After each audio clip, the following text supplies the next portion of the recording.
We're live.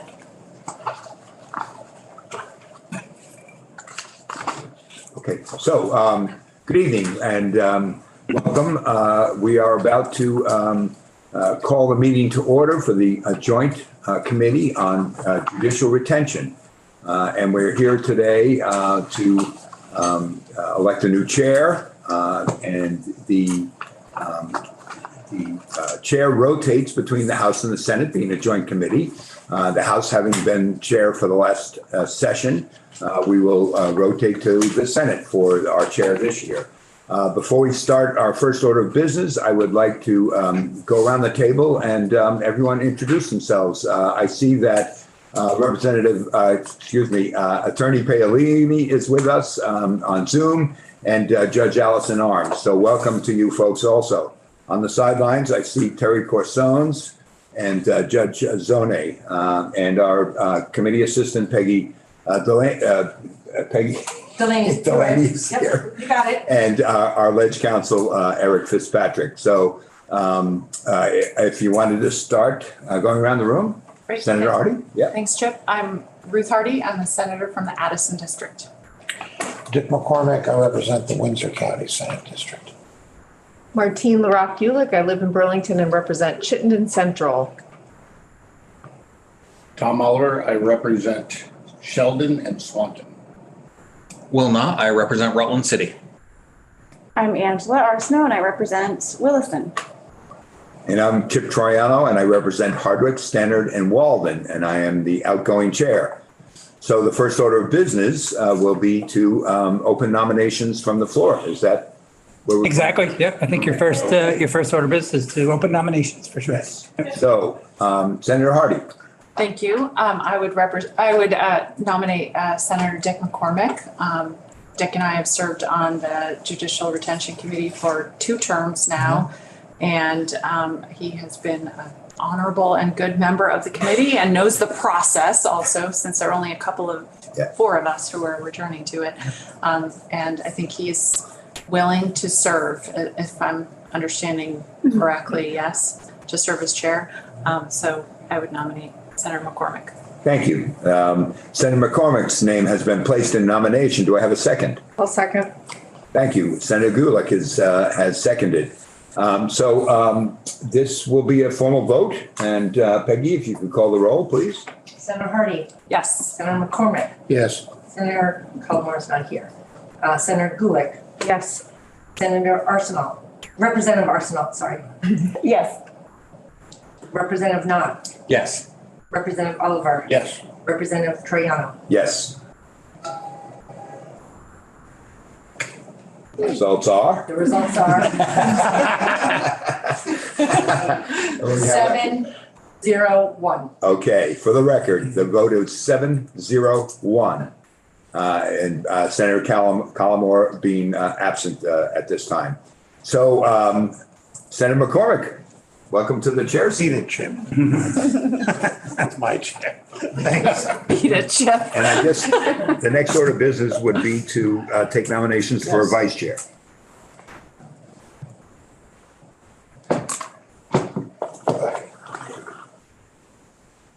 Thank you. Do you want to be vice chair? Who wants to be? Do you want to be vice chair? Yeah. I was going to ask if vice chair needed to be in the Senate, but obviously No, not. it's for the House. other, yes. Yeah. Got you. Side. Thank you. Oh, I'm sitting on the Senate side. It's fine. It's okay. We don't bite. I mean, not usually. Anyway. We're just sitting here because these are our chairs in this committee room. That's right, yes. The 3 of us just. You don't have to get up. No. That's not fair. The next order of business is to elect a vice chair. Are there any nominations? Yes. I would like to nominate Representative Chip Troiano. Chip is the elder statesman of the House representatives on this committee. He has just served as chair, and I think he would be a valuable resource in the role of vice chair. Is there a second? I would second. So. Senator Hardy. Yes. Senator McCormick. Yes. Senator Gulick. Yes. Representative Arsenault. Yes. Representative Knott, Yes. Representative Oliver, Yes. Representative Troiano, Yes. 701. I just want to say that besides Chip becoming vice chair, is that he's done an excellent job as chair. Thank you. We've had some difficult moments. We have judges who some people were rather exercised about. And we've dealt, I think, under his leadership, dealt with them properly and authoritatively, but also gently and kindly. It worked well. I'll try to continue that. Should I hand it off to Eric Fitzpatrick, our staff, to Sure, we could tell do us what you have, putting it all together? the thoughts I'd had, Senator McCormick, and let me know your preference for what order you'd like to do it in. But a couple of thoughts I had that you'd want to do today. One is to review the proposed schedule, just to check to see if the dates work for everybody, see if there may be any comments from the witnesses as to the judges' schedules and whether or not any changes need to be made. I was anticipating a couple of changes just with respect to the numbers. That's why I left a couple of open dates, so I can walk through that when we go through it. So that would be one item. And the other one I thought of was just to hand out the statutes and the constitutional provisions that describe the committee's role and what it does. And we could look at that for a minute too. I know, so there are some new members on the committee that could be helpful. Same with the rules of procedure. The committee sometimes in the past has adopted these rules, not always, but sometimes you may want to do that, or at least take a look at them, think about them, see if you want to adopt them at the next meeting perhaps. Are you suggesting that you talk about that at this meeting, or you want us to just do our reading and we'll take it up next time? Well, maybe the statutes at least we could go over for just a minute. And then the rules, though, I think you're right, might be better. Just read them over, see what you think. They may be something that you want to have. Many committees have in the past, but it hasn't always been the case. So up to you. But the agenda certainly is something that we want to do at least some degree of finalizing for today. So maybe to start, hand out the constitutional provisions, just so everyone can have that for their binders. Sorry to add more paper to what is already a large, thick ream.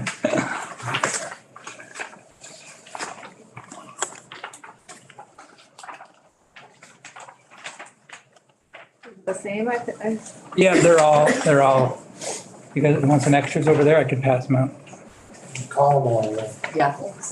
Peggy, could we have a couple extras down here for Judge Zoney and Terry? We'll have a complete packet for Senator Collmore. Thank you.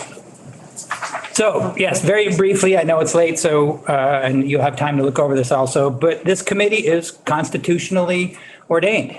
You'll see that the very first paragraph on the first page having to do with judicial term of office, it's Section 34, Chapter 2 of the Vermont Constitution, provides that members of the judicial officers have terms of 6 years. So the 6-year term is not something that is chosen randomly. It's in the Constitution. It's set out. That's why this year you have 13 members of the judiciary up for retention, because they have to sit on 6-year terms constitutionally. In fact, it has been discussed previously.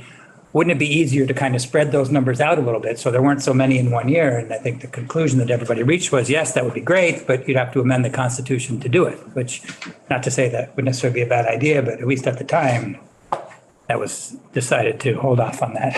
It's always a possibility. So that's the genesis of the 6-year term. And you'll see that at the very end of that paragraph, it says, toward the middle, actually, at the end of that 6-year term, each justice or judge may give notice in the manner provided by law of their desire to continue. It's a practical matter. What that means is it's in statute, and it happens during the interim while you folks aren't here. The judges and justices have to give what's called a declaration of their intent by September 1st of every year. And that has to go to the Secretary of State's office, and a copy by statute has to go to our office. So we get it. By September 1st, we'll know which of the judges up for retention that year have declared that they want to be retained. Sometimes everyone does, sometimes everyone doesn't. I think, for example, this year, I think there were 2 superior judges that didn't declare. They retired. That's the date by which their intent has to be made known. So that questionnaire comes to our office on the 1st. And that triggers our work during the interim, which I'll show you in a moment. But you'll see that the very last sentence, so that's it for section 34, but it's an interesting last sentence, bottom of the page, section 36.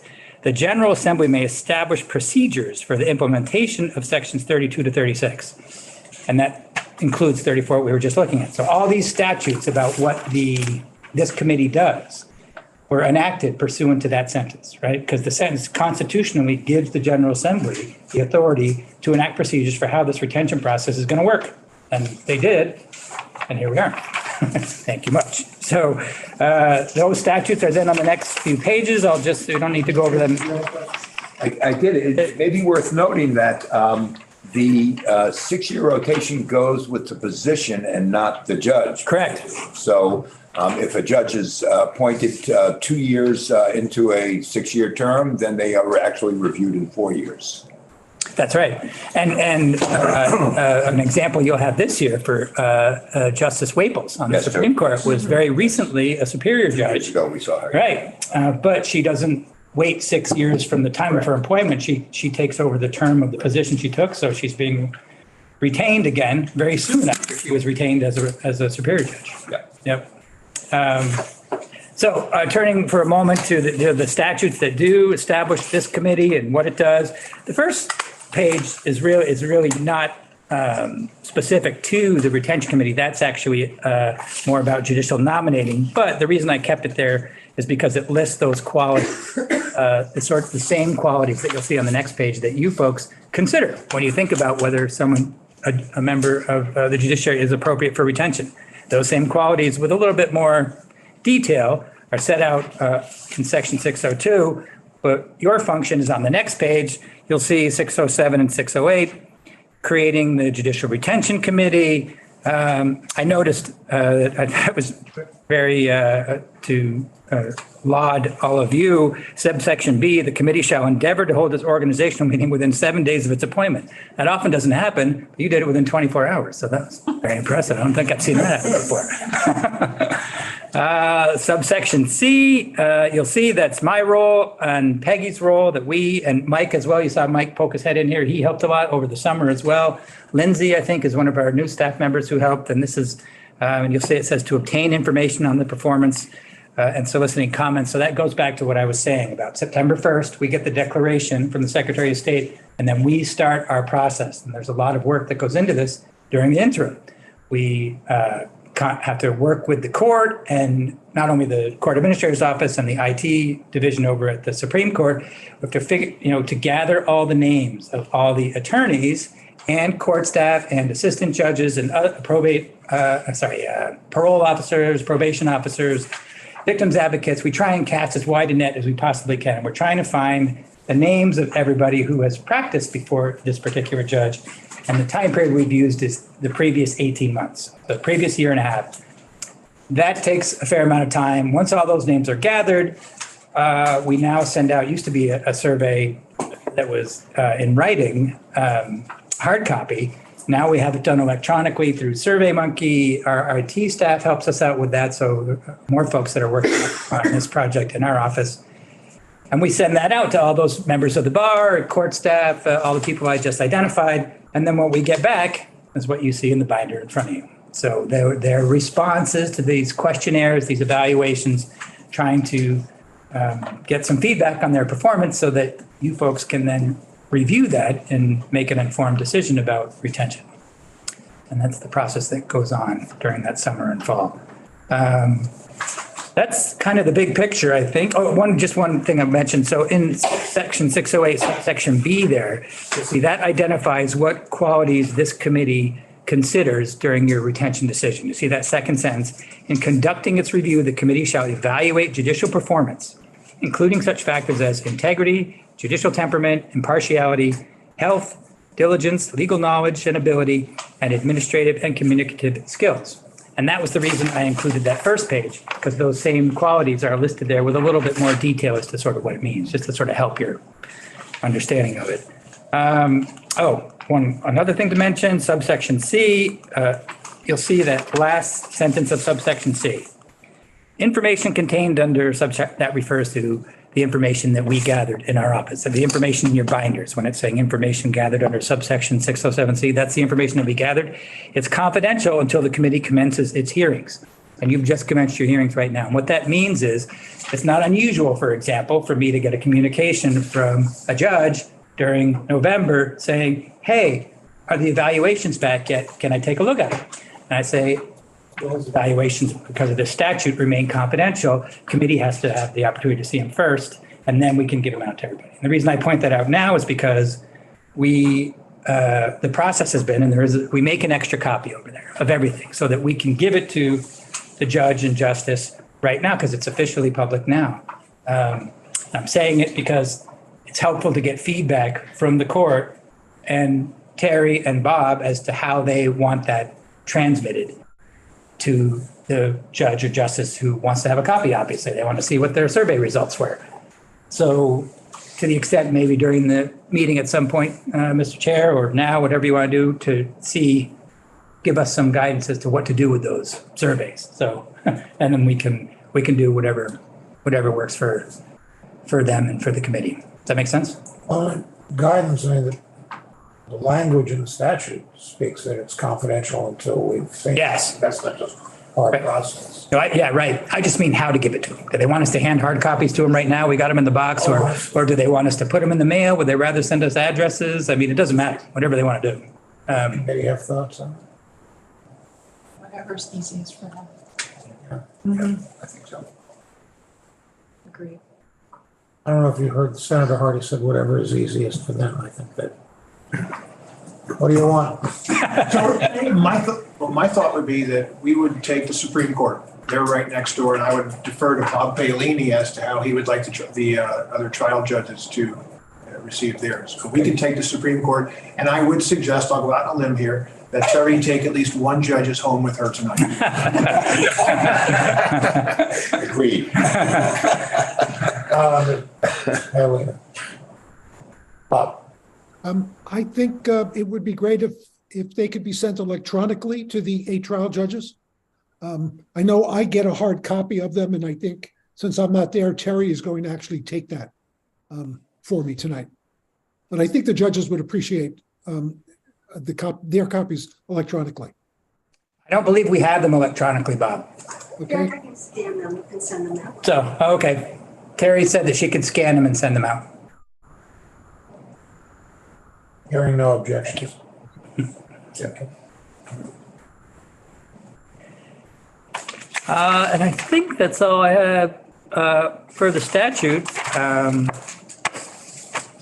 Sort of segues us into the schedule if you want to look at this next. But if you look at this, the last page of the statute, subsection E, you'll see that the joint assembly is also set in statute. The 10th Thursday after the convening of each biennial. So ordinarily, as it happens this year, that falls during town meeting week. So, and it's actually more often the case that that date is deferred. So, because it's just, it comes up very closely. So almost, and you'll see the date on the proposed schedule for when to introduce the resolution to defer that time. You have to do it this year because you're not going to be here that week, but usually you defer it anyway. Joint resolution. Yes, exactly. Exactly. Deferred it until September in 2020, remember? Oh, that's right. I forgot about that, right? COVID, right. Because we couldn't figure out how to do the joint, back Right. today. Yes. Right. Time flies. What happens at the joint assembly? Are you going to talk us through this schedule a little bit more? I'm just wondering what is the joint assembly? What does it look like? Yep. So on and so forth. What happens is prior to the joint assembly, this committee has heard testimony from the judges and justices themselves. You've reviewed your binders. You've heard from any witnesses that might want to testify. You've discussed among yourselves, and you've reached a Public hearing. Public hearing. Thank you very much. Should also be a public hearing so people can come and give their points of view. And then the committee will decide. You'll take a vote as to recommend to the General Assembly retention or not for each person up for retention. So then when the joint assembly happens, then prior to that, actually, the committee decides, since you're going to be making a recommendation for retention to the General Assembly, somebody, when I say somebody, some member of this committee will have to report on each of those people up for retention. This year, because there's 13 of them, somebody's going to have to do 2 probably. Usually sometimes because of the number, it can only be 1. Sometimes it's even less than 8. Sometimes it's only 2 or 3.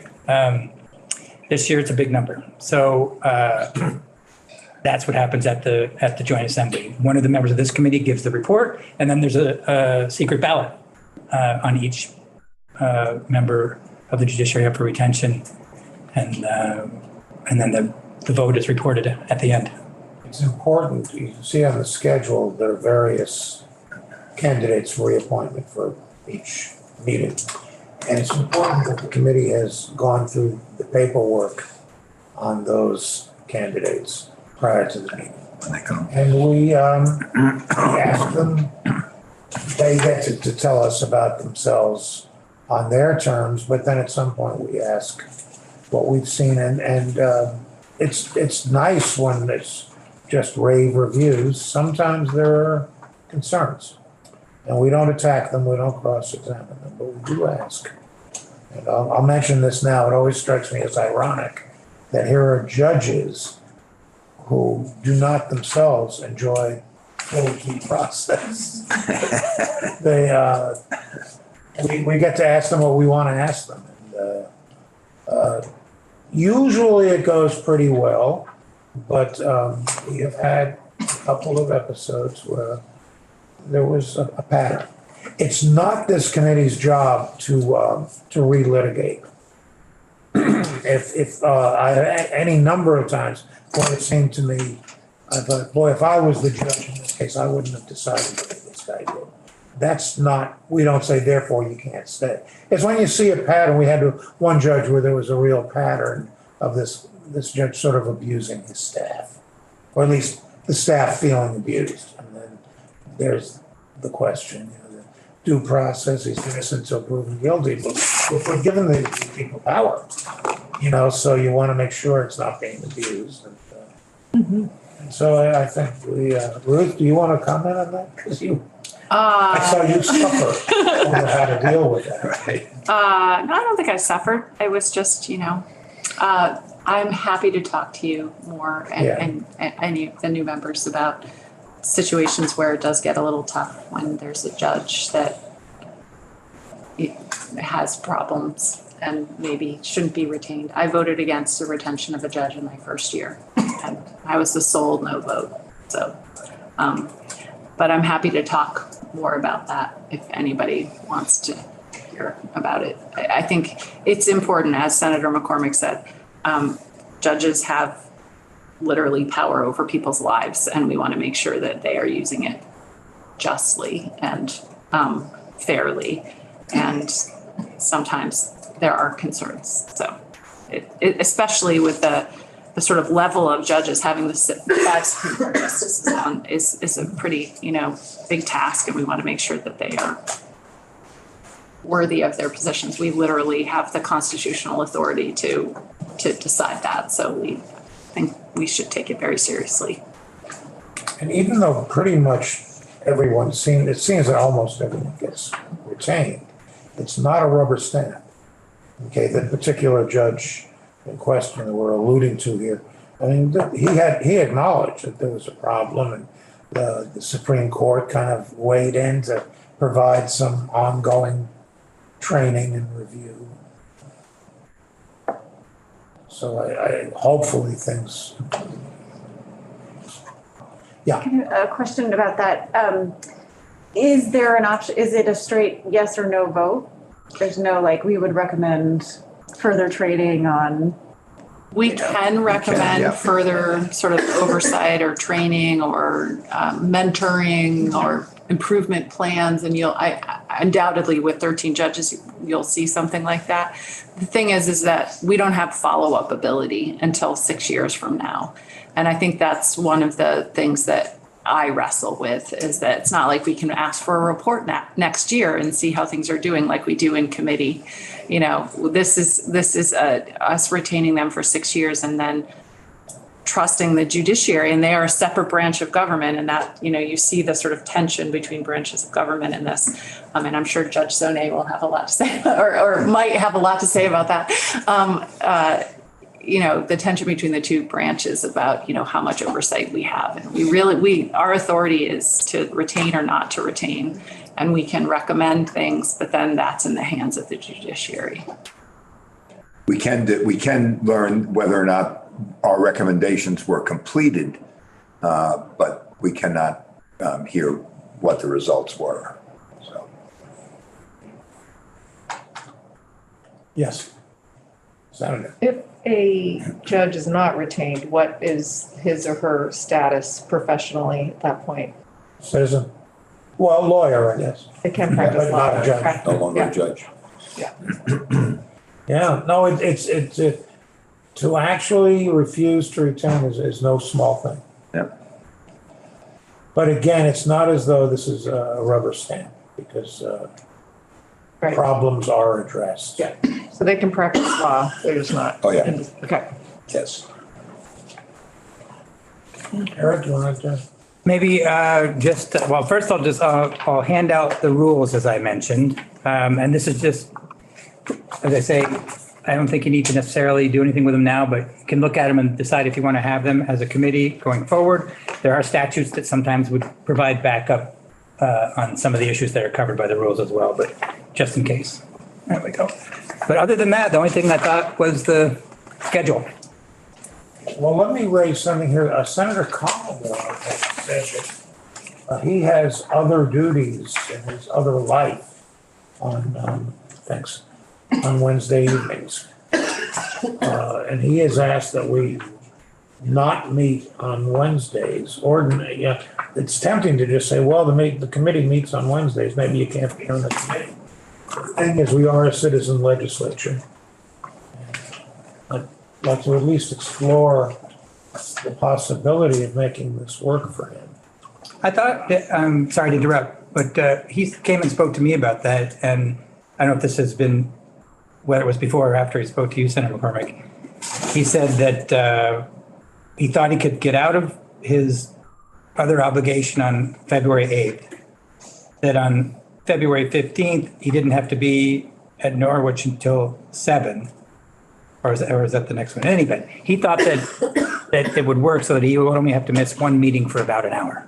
That other than that, he would be able to do it. Well, I mean, probably other members of the committee will have problems. Yes. I had not heard that. The Right. last I knew from him was that he was asking us to actually move the day of the week. Yeah. It sounds like maybe, well, you're telling us maybe there's no problem. That's what he told me, because he came to me with the same concern, and we looked at the schedule and we went through how long each one probably would last and where he had to be on that particular night. And I think at that time, which was, what's today? Wednesday. I think it was yesterday. Yeah, it was yesterday. At that time, he thought that it would work, other than him having to leave one of the meetings possibly, 45 minutes early, something like that. Well, that kind of thing happens all the time. Right. Okay, well then I'll just drop that issue. That's a good idea. What? Can I ask a related question? Yeah. What are the guidelines around remote participation if one were to need to not be here?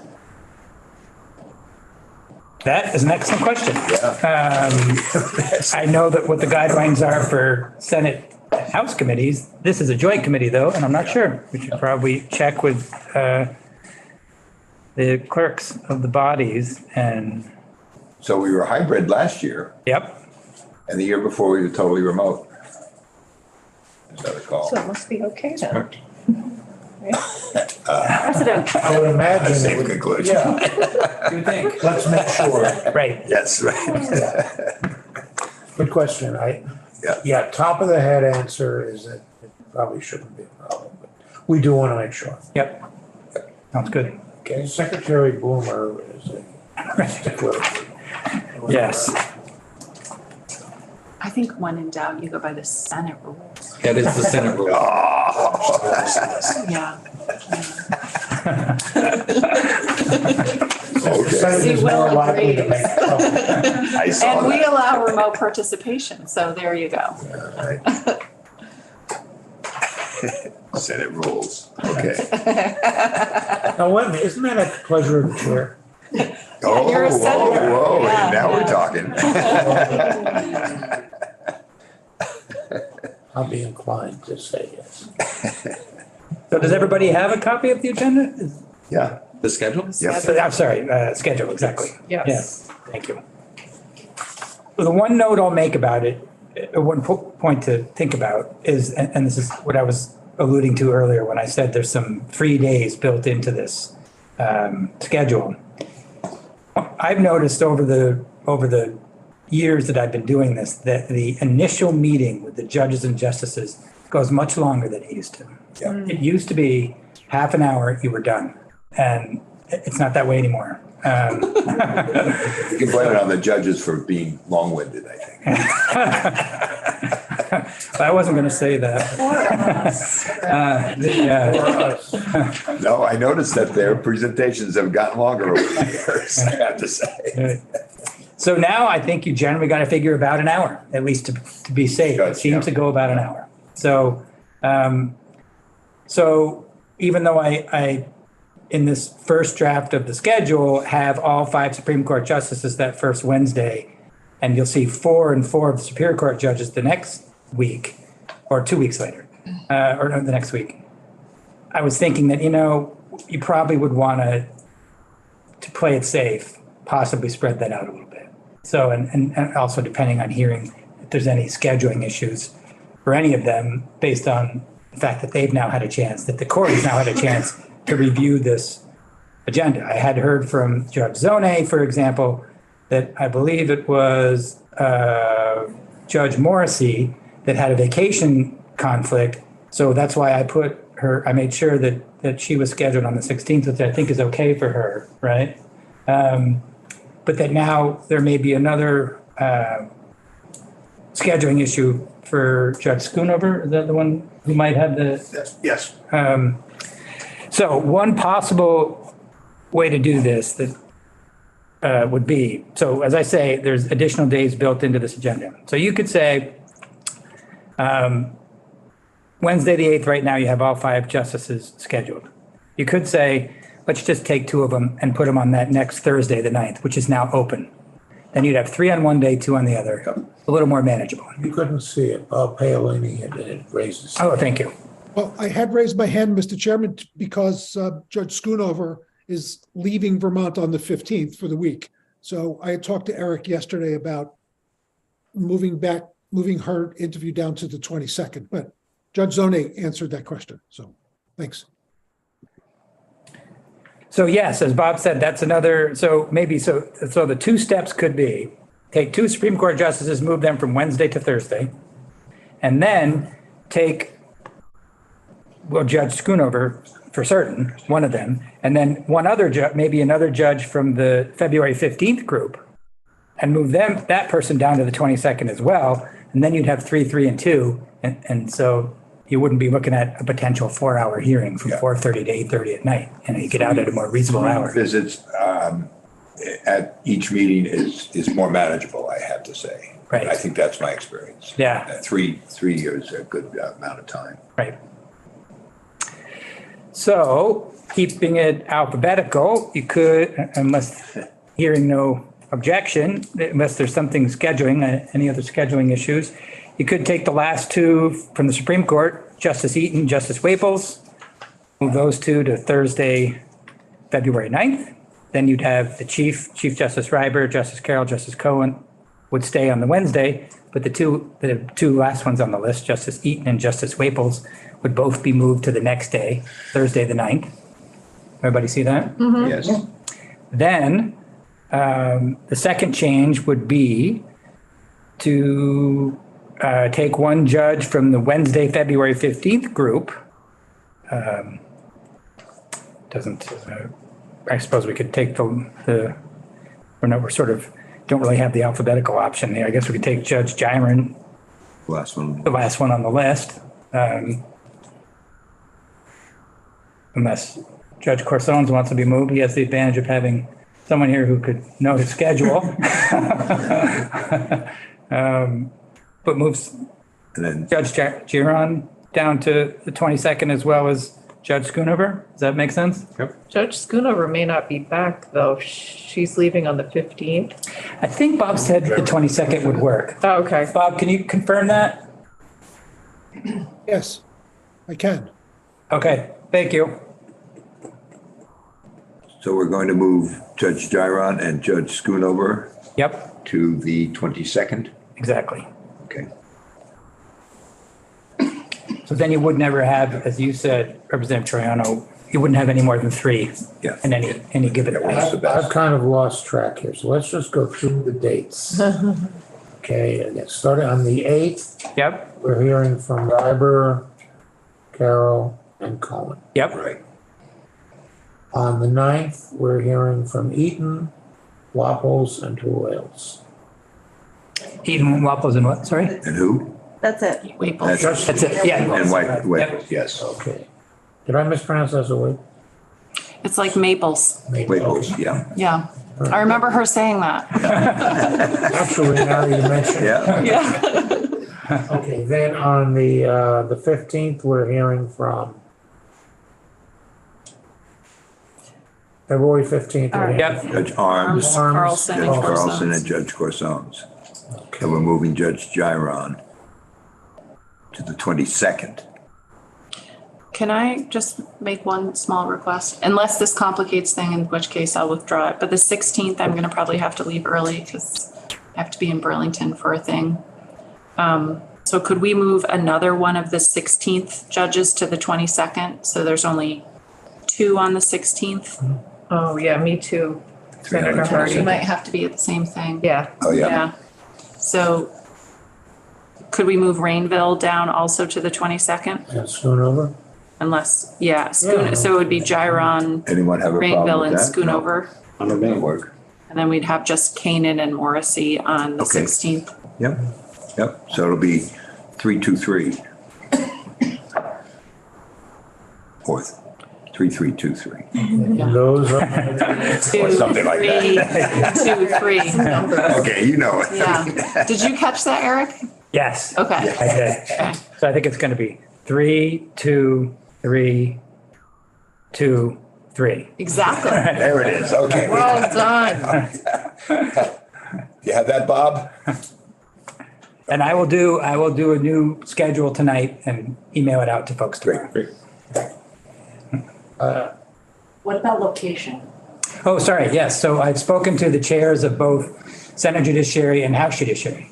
So and they were amenable to us meeting in both of their committee rooms. So to keep it even as far as whose rooms we're going to be in, we will be in House Judiciary on Wednesday nights and Senate Judiciary on Thursdays. So I will put that, I will put that on the agenda as well. Do you think that's a Titan judiciary with 8 people around the table and a witness? Yeah. In Senate Judiciary, I mean. Senate It's a Judiciary, pretty we small have- office, yeah. Yeah. Yeah, it'll be a little tighter. Yep, We definitely. have met there before, though. Well, we allow 16 in those rooms now, Oh, so yeah. 16 in that room? are we? Yeah, it's kind of crazy. Yeah, Yeah. That's tight. it is. We have 5 nice chairs. 3 of you won't be. I'll stand. I'm sitting 7 hours today. I would be happy to stand. So then we need a place for the public hearing also. Yes. And we, Maggie, would you be able to look into that? I'm not sure where since we don't have the room 10 or 11 this year, I'm not sure The where. rooms Can we- that are usually available are 270 and 267. At the pavilion. the room we used today, Yeah, that was really, can we just use that room even for I can our reserve regular it, meetings? Because that would give us a lot of space. Which It's is- where's that? 267 in the pavilion. 260. Then we would all have we would all have chairs. We wouldn't be sitting in other people's desks and messing with their Well, stuff. I just want to throw one thing out there. I know it is an issue after hours. I was just gonna say, if we're there late, yeah. So I don't even know now if it'll be an option for the public hearing. I'll talk to Sergeant Arms and find out. Thank It you. might be the chamber. We might want to be using the Yeah, chamber. it might be But difficult. I know the pavilion after So we could hours, be there they leave, until so 9. there's no. Yeah. So that might, I don't That's think too on a regular bad. basis that's an option, but Okay. I'll find out. Thank you. Sergeant Arms they have done the public hearing. In fact, in chamber. in the chamber, they've done it, and when I remember it specifically, Oh, yeah. when the Supreme Yeah. Court justices were up for retention one year. Well, that was, many years ago, it was controversial. That's right. Yeah. But the House chamber, if we're meeting on Wednesday, It's, it's Farmers Night. don't mess with Farmers Night. All right. Well, the public hearing's a Thursday. Yeah, the public hearing's a Oh, Thursday, okay. yes. You. I just don't know about the IT part of it. I bet IT would have to be there, but they probably would be. Let me just talk to Janet. Okay. I'll let you We could know. have it in the Senate Senate. chamber We be? could have it in the Senate chamber. Bloomer would love it. Oh, yeah. Okay. I can talk to him if you want Were me you to, being Peggy. facetious? No, I'll talk to Sergeant. Yeah. Well, he's the former chair of the committee. There you go. We could butter him up. Right. Old committee wants to know. I don't think Wilmer was ever a committee chair. I think he was chair of retention. Of this committee. Oh, Yeah, this Yes, committee. yeah. So just to sort of close the loop on the last couple of meetings on the schedule, you'll see that after the public hearing, which is on that Thursday, the 23rd, there's then another week before town meeting, and that first week of March, you have follow-up committee meetings scheduled. Again, those are dates that you'll be able to use as necessary. Sometimes when there has been concerns about particular judges who are up, sometimes you want to have them back to talk some more about what the concerns may be about. As you mentioned, sometimes there have been mentorship plans in the past. Maybe you want to have some time for that. But those are, as you see, if necessary. You may need it, you may not, but you have some time built into the schedule just in case.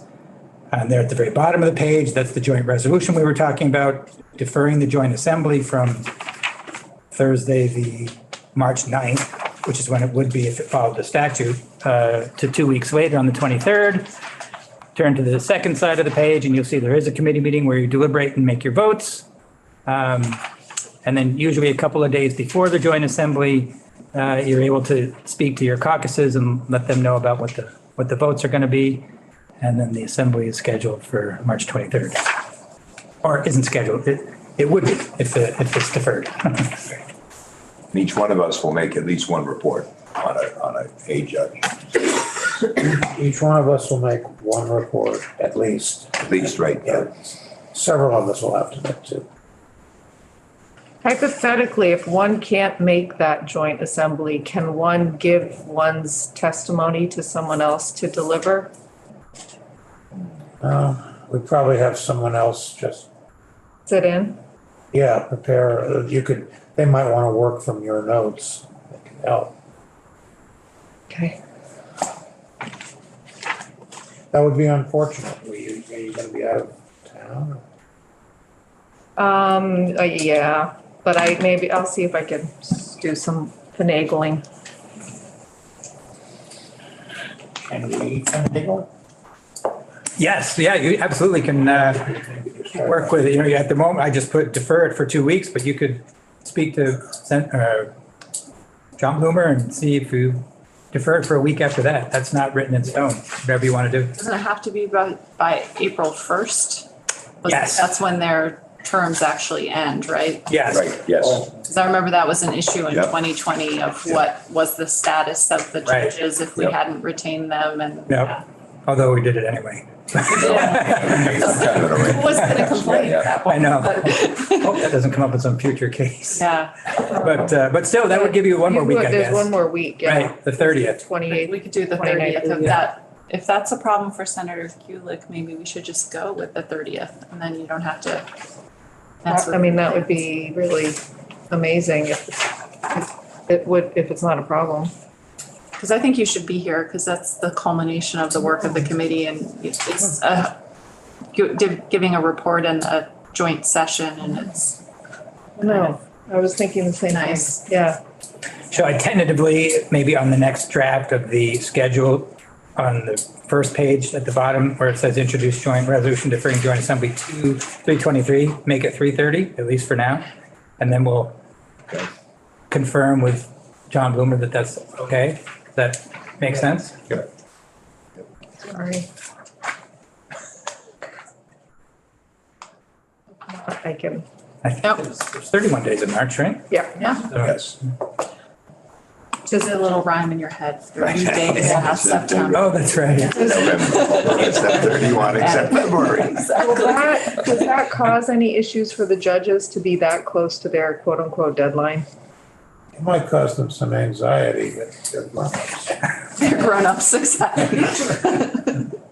We're moving things around for their vacation schedules, Martine. Yeah. You're a senator. We can move it for you too. Thank you, Senator Hardy. Is there any more business for the? Okay, Peggy, we'll have a clean version printed Do you want me to go live? of the schedule. Do you want me to go live first? No, we can stay. Okay. This is a, Yeah, we'll get a clean version. I'll send it out to everybody and I'll send you all Outlook calendars for every day of the meetings.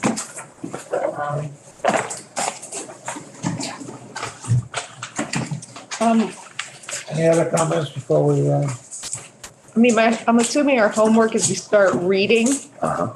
Okay, all right, that's what I'm doing this weekend. First Start with judges. the judges that were justices that we're Justices, doing That are next coming, week. yeah. And All right, So Have a highlighter, Andy. let's make sure. Right.